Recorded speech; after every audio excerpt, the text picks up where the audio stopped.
So welcome to our debate here for Miami County, Miami-Dade County mayoral debate. I'm Tom Hudson with WLRN Public Media, your NPR member station here. We're going to start with opening statements from each of the candidates here who are present here tonight. Those opening statements will last no more than 3 minutes. My name is Frederick Bryant. I was born here in Miami, Florida. Next candidate, BJ Shazar. BJ, go ahead, sir. Good evening, everyone. My name is BJ Shazar. Waiting until something bad has already happened, waiting until a pandemic is on our doorstep is not leadership. Statements, Farid Kavari. Farid, go ahead, sir. Good evening.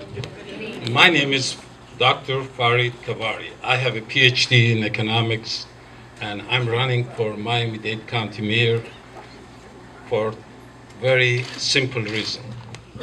Thank you very much. Good evening. Like the other candidates, I would like to thank you for attending today. It's so important to be involved, and I want to thank the sponsors for this forum and giving us the opportunity to express ourselves. It really is a pleasure to be here. So first and foremost, my name is Raquel Regalado. I've been on the Miami-Dade County School Board for 6 years. I am also a native Miamian, born and raised here in the 1970s. I was a patent litigator for several years when my daughter Isabella was diagnosed with autism. Good evening. Buenas noches a todos. I'm honored to be here with this great panel of people that want the best for Miami-Dade County. I also have to acknowledge the 4 women organizations that made this possible. Let's give them a round of applause, please. The Zika hot zone has been identified as a 1 square mile area, which includes the Wynwood area. The spraying zone, aerial spraying zone, includes the county's mosquito budget last year was $1.6 million. Would you advocate more spending on mosquito abatement if you are elected? Our county has a vacant leadership at the county level. Our mayor needs to understand that he's not ready for the job. He's not here. He's not addressing the issues that are concerning to our community. But that's the same thing that happens at the county level. I will address this issue. But we have to take this into a bigger picture. There's a lot of bad propaganda that's going against Miami right now. This issue that we're facing right now, it's terrible. But a week ago, another report came out to put Miami, the city of Miami, as the worst city in the nation. We need a mayor that's present. We need a mayor that meets with the 34 municipality mayors and tells them this is our plan to assure that we have the best education, the best cultural programs, the best business development, and that's what I'll do. So regarding safety, security, I will, if it's necessary, increase the budget. In the past decade, there have been more than 300 children in Miami-Dade County that have died by gunfire. At least 60 were shot in 2015 alone. Raquel Regalado, you mentioned public safety.